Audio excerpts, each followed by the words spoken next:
સ્વામિનારાયણ હરે.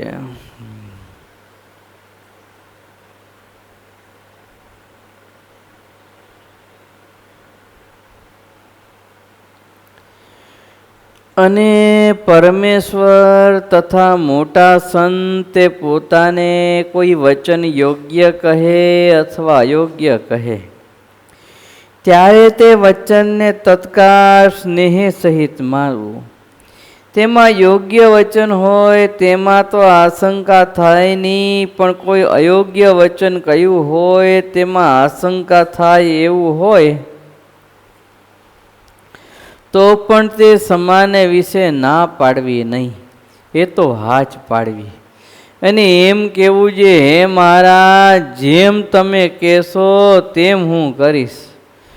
અને તે વચન પોતાને મનાય નહીં એવું હોય તો પરમેશ્વર તથા મોટા સંત તેની મરજી હોય તો તેમને હાથ જોડી ભક્તિએ સહિત એમ કહેવું છે, હે મહારાજ, તમે જે વચન કહ્યું તે તો ઠીક છે, પણ આટલી મને તેમાં આશંકા થાય છે. એ પ્રકારનું દિન થઈને વચન કહેવું. અને જો પરમેશ્વરની મરજી ન હોય તો તેમને સમીપે રહેતા હોય જે મોટા સંત તથા હરિભગત તેમના આગળ કહેવું જે આવી રીતે પરમેશ્વરે વચન કહ્યું છે તે તો મને માન્યમાં આવતું નથી. પછી તેનું મોટા સંત સમાધાન કરે તથા પરમેશ્વર આગળ કહીને એ વચનનું સમાધાન કરાવે. પણ પરમેશ્વરે વચન અયોગ્ય કે યોગ્ય કહ્યું હોય તે સમય ના પાડવી નહીં. એવી રીતની યુક્તિએ મોટાના વચનને પાછું ઠેલવું પણ કહ્યું ને તત્કાળ ના પાડવી નહીં. એવી રીતે તો વચનને ગુણે કરીને વર્તવું.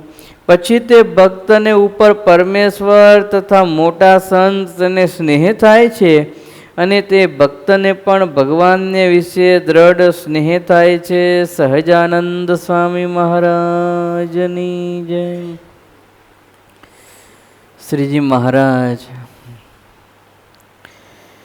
આ વચનામૃતની અંદર ભગવાનને ભક્ત ઉપર સ્નેહ થાય છે ને ભક્તને ભગવાન ઉપર સ્નેહ થાય છે. એ બંને અરસપરસ થાય એના માટેના વિવેક, એના માટેનો ઉપાય મહારાજ આપણને શીખવાડે છે. શ્રીજી મહારાજ આગળ એવું કહે છે કે ભગવાન એના મોટા સંત પોતાને કોઈ વચન યોગ્ય કહે કે અયોગ્ય કહે ત્યારે તે વચનને તત્કાળ સ્નેહ સહિત માનવું. જો તો ભગવાનના વચન તો યોગ્ય જ હોય, કોઈ અયોગ્ય હોય? એક વસ્તુ એ સમજવાની છે કે આમાં મહારાજ બોલ્યા કે પરમાત્મા પોતાને કોઈ વચન યોગ્ય કહે કે કોઈ વચન અયોગ્ય કહે ત્યારે તે વચનને તત્કાળ સ્નેહ સહિત માનવું. તો ભગવાનના વચન યોગ્ય જ હોય, અયોગ્ય કઈ રીતે હોય?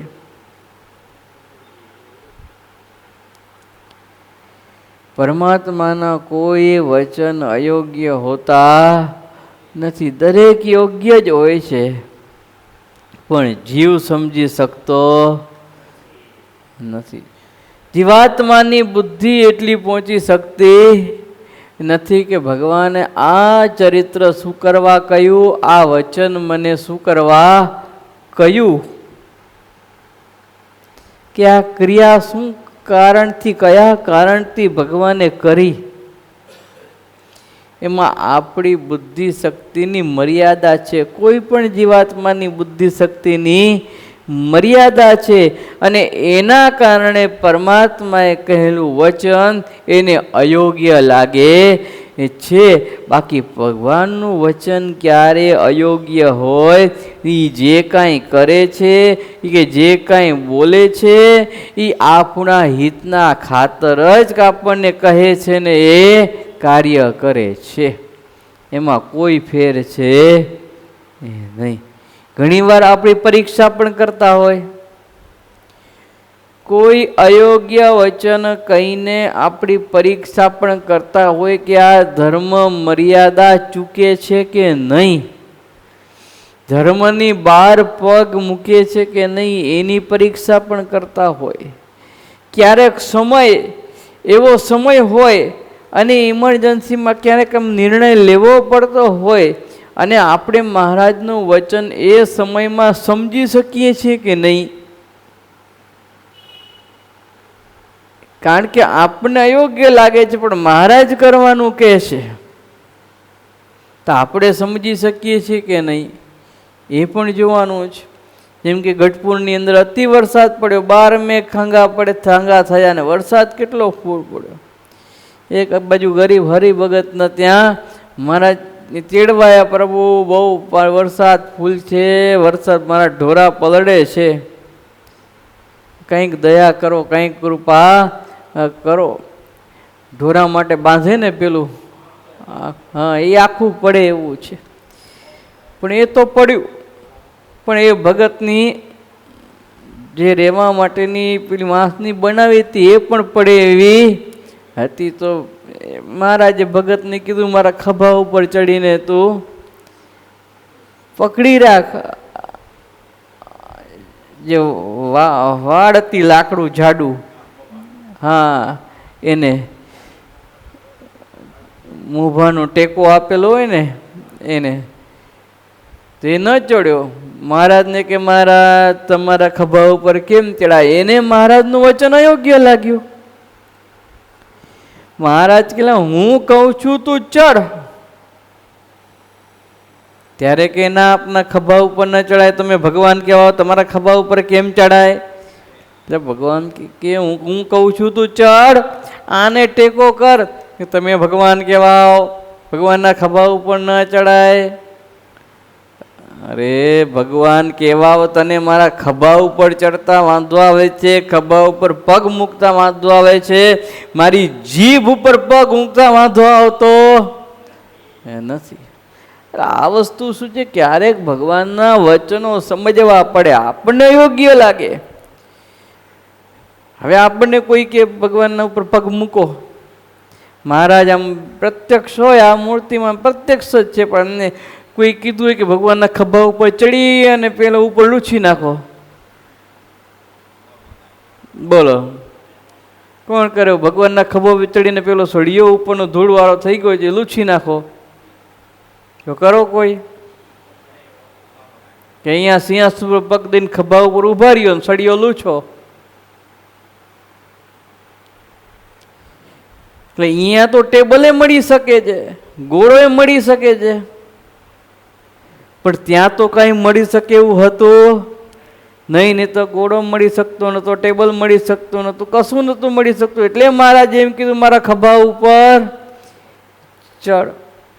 એટલે અમુક વચન સમજવા પડે કે અત્યારે મહારાજ શું કામ કહે છે આપણને.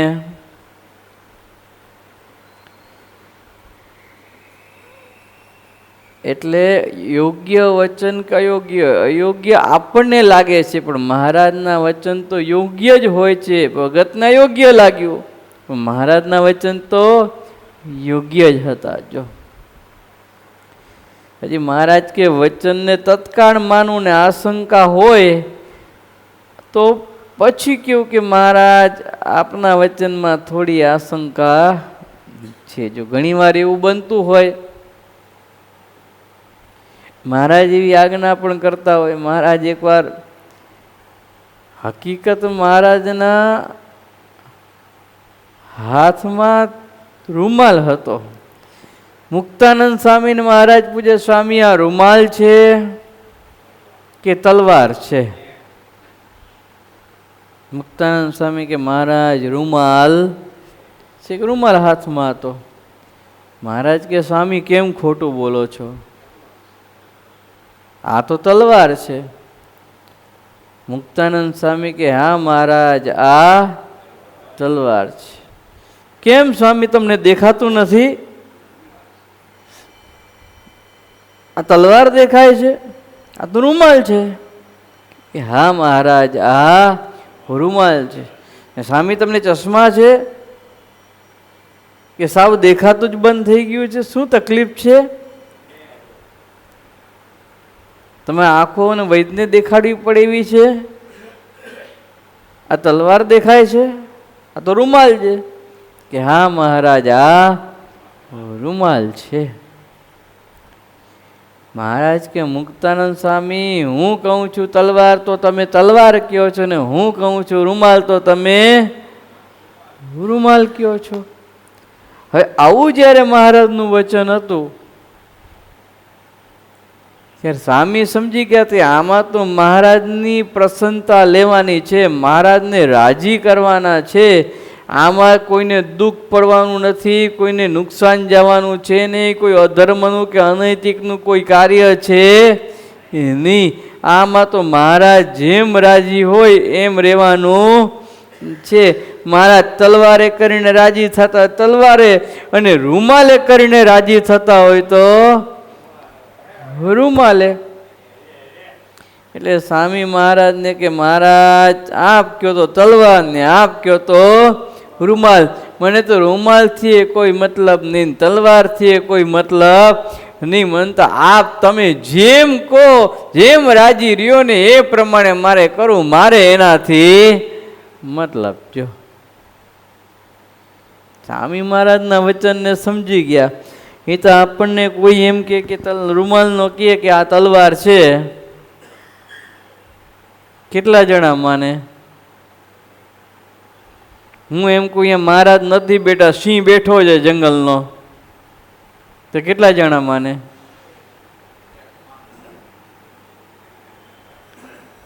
કેટલા માને કે આ સિંહ છે, મહારાજ નથી? પણ ઓળખવું પડે ભગવાનનું વચન, કે અત્યારે મહારાજ આ વચન બોલે છે તો આમાં મહારાજનો હેતુ શું છે એ હેતુ જાણવો પડે. ક્યારેક વચન સીધું એક્સેપ્ટ કરી લેવાય મુક્તાનંદ સ્વામીની જેમ,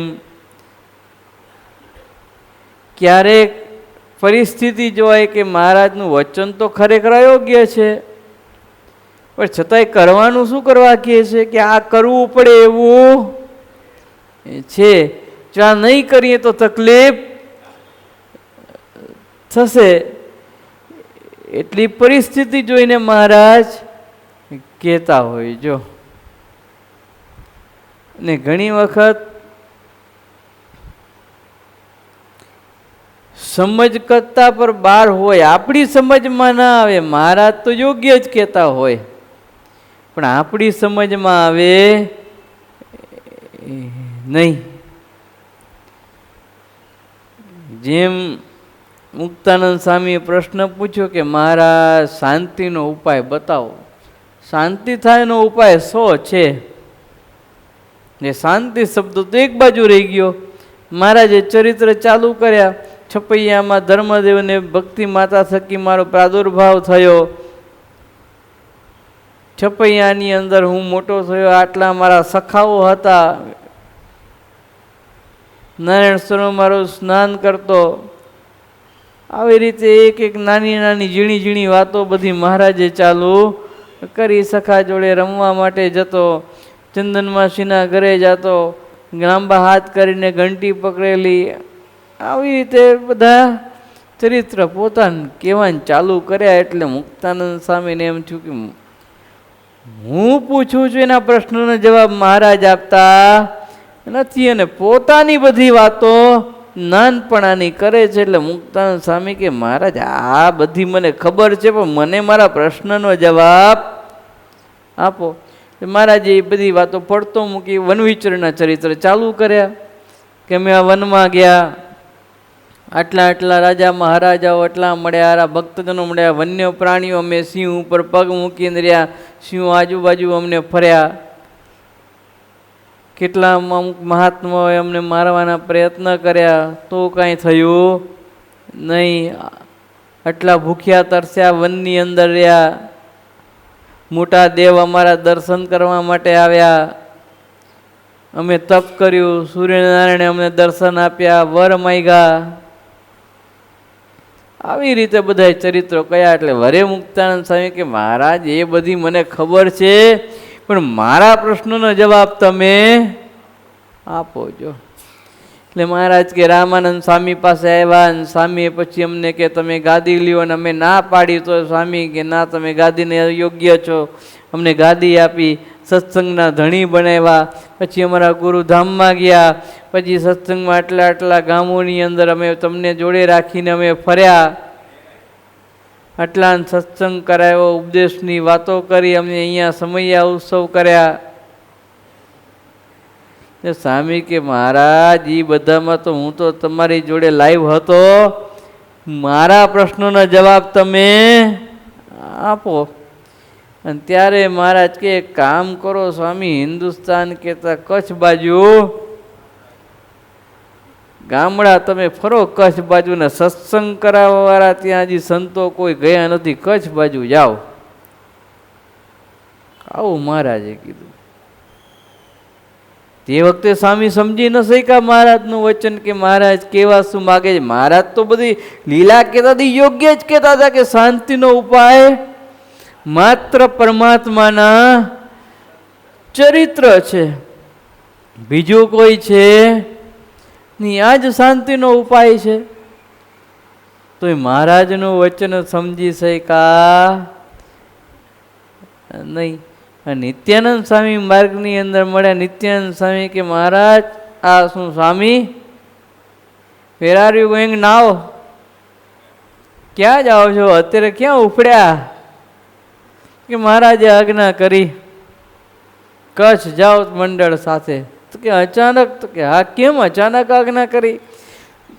ઘટના કીધી કે આવી રીતના બન્યું. નિત્યાનંદ સ્વામી કે સ્વામી સીધો સાદો જવાબ છે, આમાં કાંઈ લાંબુ છે નહીં. આ તમે ન સમજી શક્યા તો મહારાજ શું કરે?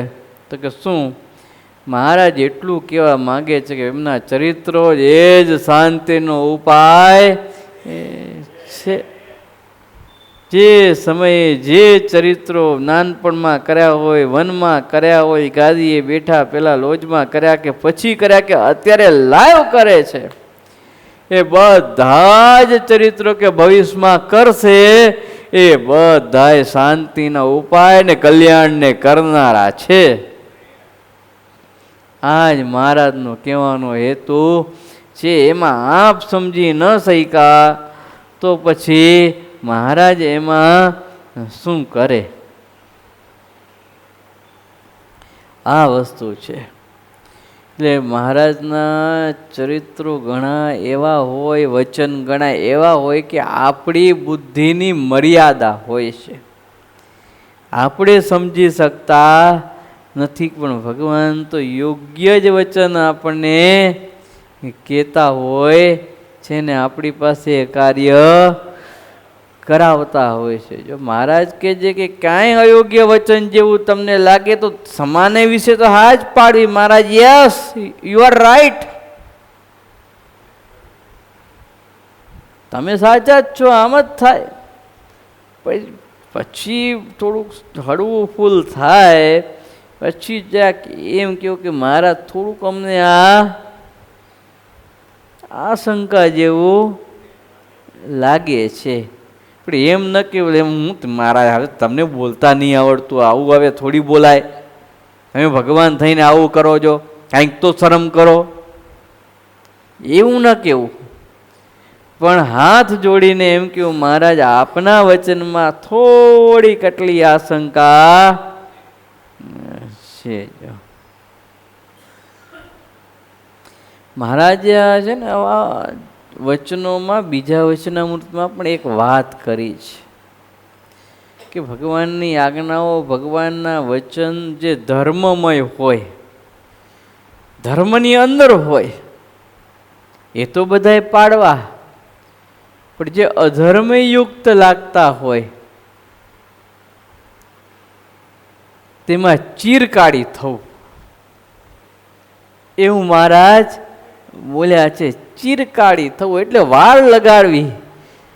તત્કાળ મહારાજે કીધું કરી નાખો એમ કરવું નહીં, ચીરકાળી થવું એમ. મહારાજ એમાં અર્જુનજીનું દ્રષ્ટાંત આપ્યું છે કે અસ્વસ્થામાં પાંચે પાંડવોના એક એક દીકરા, પાંચે દીકરાઓ દુર્યોધનને માર્યો ભીમે ને યુદ્ધ જીત્યા, એના આનંદની અંદર સૂતા હતા કુરુક્ષેત્રની રણભૂમિમાં. આજ શાંતિ થાક ઉતારતા હતા 18 દિવસનો. પાંડવોએ પોઢ્યા હતા ને ભગવાન શ્રી કૃષ્ણ અચાનક પાંડવોને લઈ ગયા કે હાલો આપણે અહીં નતું, આજ ખુલ્લા મેદાનમાં સૂઈએ બારે. લઈ ગયા દૂર. આ બાજુ અસ્વસ્થતામાં આવ્યો અને 5 પાંડવોના 5 દીકરા ને સૂતેલા હતા. એને એમ થયું કે આ 5 પાંડવ છે, બધા એના માથા સૂતેલા હતા, કાપી કાઢ્યા. સૂતા 5 પાંડુ પુત્રના 5 પાંડવો જાણીને માથા કાપી કાઢ્યા દુર્યોધનની શાંતિ માટે. પણ એના કારણે અસ્વસ્થામાન પકડ્યો. અર્જુનજીને જોડે લઈને ગયા ને અસ્વસ્થામાને પકડ્યો. તો અર્જુનજીએ તો પ્રતિજ્ઞા કરેલી કે અસ્વસ્થામાને હું મારીશ. જેવો પકડ્યો અને પકડીને બાંધીને લઈ આવ્યા દ્રૌપદીજી પાસે, તો હૈયા ફાટ રુદન કરતી હતી. અને દીકરાઓ 5 દીકરાઓ જેને એક સાથે મરી જાય એ કેવું દુઃખ થાય. ને એ ધાર્મિક ધર્મ પ્રમાણે હાલનારા, ભગવાનની આજ્ઞા પ્રમાણે હાલનારા. પેલીને 100 દીકરા મરી ગયા તોય એને દુઃખ થયું હતું, કારણ કે અધર્મ પ્રમાણે હાલનારા હતા, પાપ કરનારા હતા, તોય એને દુઃખ થયું, કારણ કે માં હતી. આને તો ધર્મ પ્રમાણે ચાલનાર સારા દીકરા હોય, ભગવાનની આજ્ઞા પ્રમાણે હાલનારા, એ પુત્રો મરી જાય તો સેજે દુઃખ. એ દ્રૌપદી હૈયા ફાટ રુદન કરતી હતી. હજી ભગવાન કે અર્જુન તારી પ્રતિજ્ઞા પૂરી કર, આને મારી નાખ, આનું માથું ધડથી અલગ કર નાખ. ત્યારે અર્જુન પણ થોડો થંભી ગયો. પ્રતિજ્ઞા તો લેવાઈ ગઈ, પણ ભગવાન એમ કહે છે કે આને તું માથું કાપી નાખ. પણ આ તો બ્રાહ્મણનો પુત્ર, ગુરુપુત્ર, અને દ્રોણાચાર્ય પાછા બ્રાહ્મણ હતા ઉપરથી. ગુરુ બ્રાહ્મણ અને બ્રાહ્મણ સ્ત્રી, સાધુ, ગાય, આ બધા અવધ્ય કીધેલા છે શાસ્ત્રની અંદર. બ્રાહ્મણ, સ્ત્રી, સાધુ, ગાય. ગાયને ક્યારે મારી ન નખાય, સાધુને મારી ન નખાય, સ્ત્રીઓને મરાય એની, એટલે ખાવ ખૂન ન કરાય.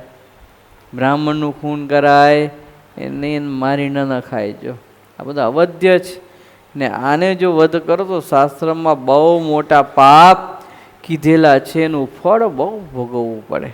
અર્જુનજી જાણી ગયા, પ્રતિજ્ઞા કરતા તો ઉતાવળમાં કરાઈ ગઈ, કારણ અર્જુનજી પ્રતિજ્ઞા ઘણી વાર લઈ લેતા ઉતાવળની અંદર. બધાએ ભેગા થઈને અભિમન્યુને માર્યો અને એના 3 ભાઈઓને કોણે રોક્યા? તો કે જયદ્રથે રોક્યા. અભિમન્યુ પાસે જતા હતા, એને મારવાની પ્રતિજ્ઞા લઈ લીધી, હું આને મારી નાખીશ, જો આને સૂર્યોદય આવતા કાલે સૂર્યાસ્ત પહેલા ન મારું તો હું અગ્નિ સ્નાન કરીશ. આવી પ્રતિજ્ઞા ઉતાવળમાં લઈ લેતા. આ તો ભગવાન રક્ષા કરનારા હતા, તો સૂર્ય અસ્ત કરાવીને વરી પાછો સૂર્યોદય કરાયો ને જયદ્રથ દોડતા આવ્યો ને માથું કપાઈ નાખ્યું. જો એટલે ભગવાન આમાં કહે છે કે તું આનું માથું કાપી નાખ, તારી પ્રતિજ્ઞા પૂરી કરે. એટલે અટક્યા, ક્યારું લેતા લેવાઈ ગઈ, હવે શું માથું કેમ કાપવું હવે? અને ત્યાં દ્રૌપદીજીએ પણ એમ કીધું કે આમનું માથું કપાય નહીં, આજ મારા 5 પુત્ર મરી ગયા અને હું દુઃખી થાઉં છું. એમ એની માતા કૃપી, આ કૃપાચાર્યનો પુત્ર, એની પત્ની નામ કૃપી, એટલે કૃપીનો પુત્ર અશ્વત્થામા એ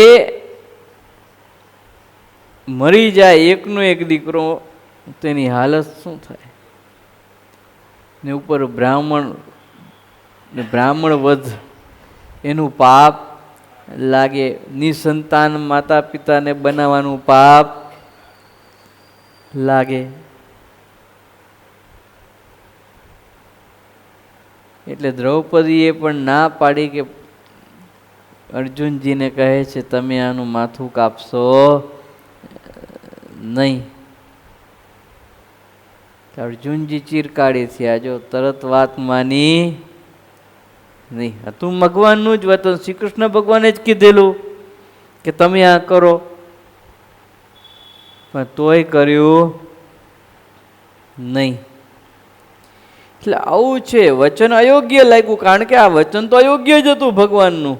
આમાં કઈ નથી મહારાજ ભગવાન આપણી પરીક્ષા લેતા, શ્રી કૃષ્ણની કોઈ પરીક્ષા નથી લીધી, નથી એવી પરિસ્થિતિ કે આનું માથું કાપવું પડે જેવું હતું, નહીં તો બીજાના માથા ડલ કરત. એવું હતું જ નહીં, હવે કોને ડલ કરે? એવું એ કઈ હતું રહ્યું નતું એવું એ. એટલે હતું તો અયોગ્ય, આમાં તો અયોગ્ય જ હતું, તોય અર્જુનજી ચીરકારી થયા. જો એટલે મહારાજના કહેવાના બે ઉપાય થયા કે કોઈ એવું અયોગ્ય વચન લાગે તો એમાં કાં તો ચીરકારી થવું, અને બીજો ઉપાય કે સમા ઉપર ના પાડવી નહીં. તે વખતે તો ના પાડવી. કોઈ અયોગ્ય વચન લાગે તો તે ટાઈમે ના પાડવી નહીં, ત્યારે તો હાથ જોડીને કેવું કે તમે જેમ કહેશો એમ જ હું કરીશ. થોડું એવું લાગે આપણને કે હવે જરાક ઠંડુ જેવું પડ્યું છે, ત્યારે હળવેક લઈને હાથ જોડીને કેવું કે જરાક આમાં આશંકા જેવું છે, આપની વાત મનાતી નથી. અને મહારાજ પાસે ગભરાતા હોઈએ આપણે કહેતા કે હું મહારાજને કેમ કેવું? તો મોટા સંતો હોય તેને જઈને કેવું. ઘણા મહારાજ શ્રી પાસે જતા અચકાય કે આ કેમ કેવું મહારાજ શ્રીને? તો સંતોને કહીએ કે સ્વામી જરાક આવું છે, એનું કંઈક સમાધાન કરી આપો. ઘણા મોટા સંતો હોય, સદગુરુ સંતો, તેની પાસે જતા પણ અચકાતા હોય.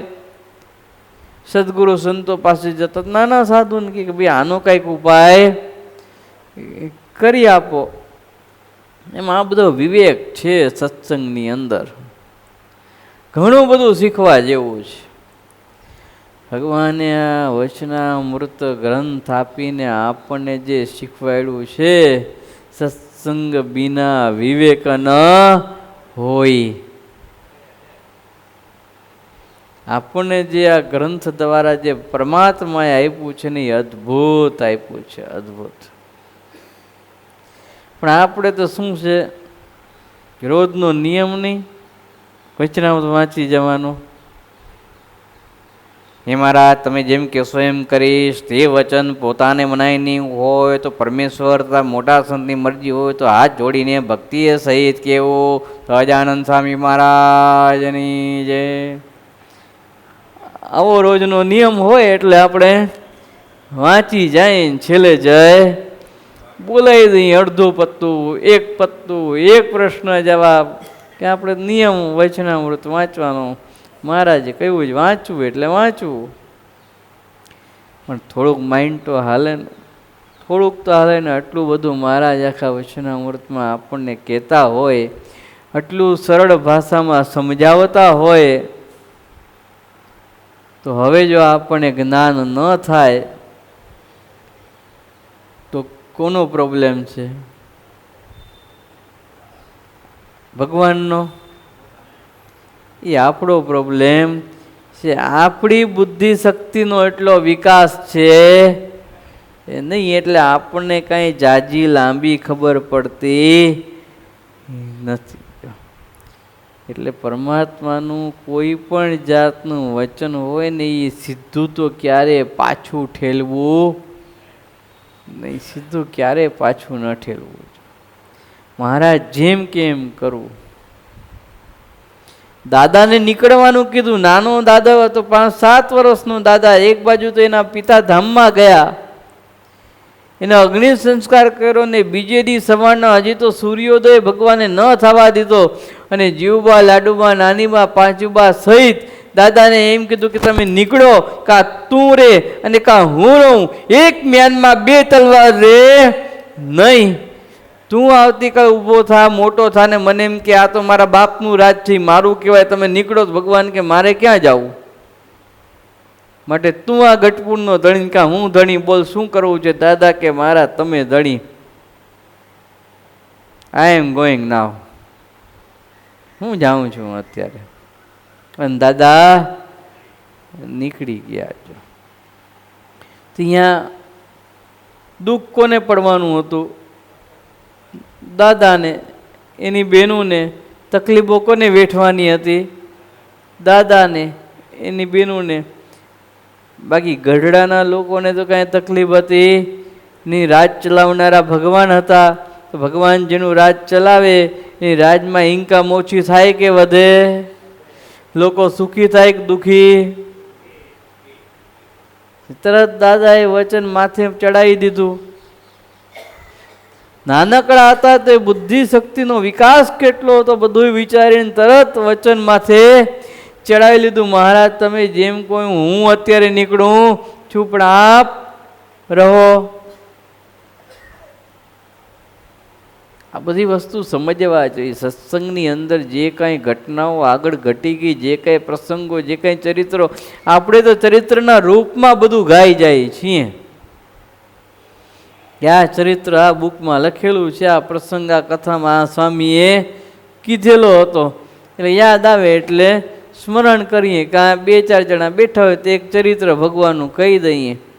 પણ હંમેશા હું એક વાત કરું છું કે પરમાત્માના કોઈ પણ ચરિત્રો, કોઈ પણ લીલાઓ એ કંઈક ને કંઈક આપણને ઉપદેશ આપે છે. એ કલ્યાણના કરતલ છે. અક્ષરધામ આપવા માટેની એકમાત્ર નિશરણી હોય, એકમાત્ર ઉપાય હોય, એકમાત્ર સાધન હોય ભગવાનની મૂર્તિનું સુખ લેવાનું, તો ભગવાનના ચરિત્રો છે.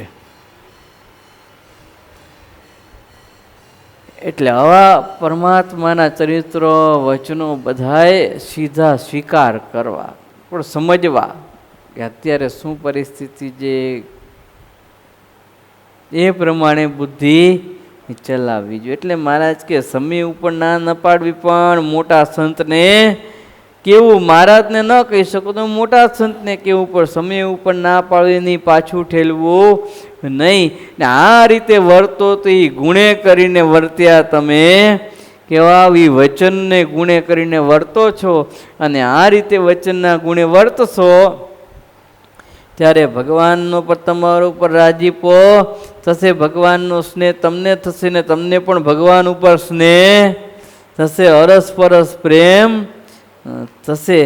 આવો મહારાજે ઉત્તમ વિવેક આપણને આ વચનામૃતમાં શીખવાડ્યો છે કે વચનના ગુણે કેમ વર્તવું. તો હવે દેહના ગુણે કઈ રીતે વર્તવું એનું પણ વિવેક મહારાજ શીખવાડે છે. તે આવતીકાલ લઈશું. સહજાનંદ સ્વામી મહારાજની જય. શ્રીપતિમ શ્રીધરમ સર્વદેવેશ્વરમ ભક્તિધર હરિમ માધવમ કેશવમ કામદમ કારણમ શ્રી સ્વામિનારાયણમ નીલકંઠ સહજાનંદ સ્વામી મહારાજની જય.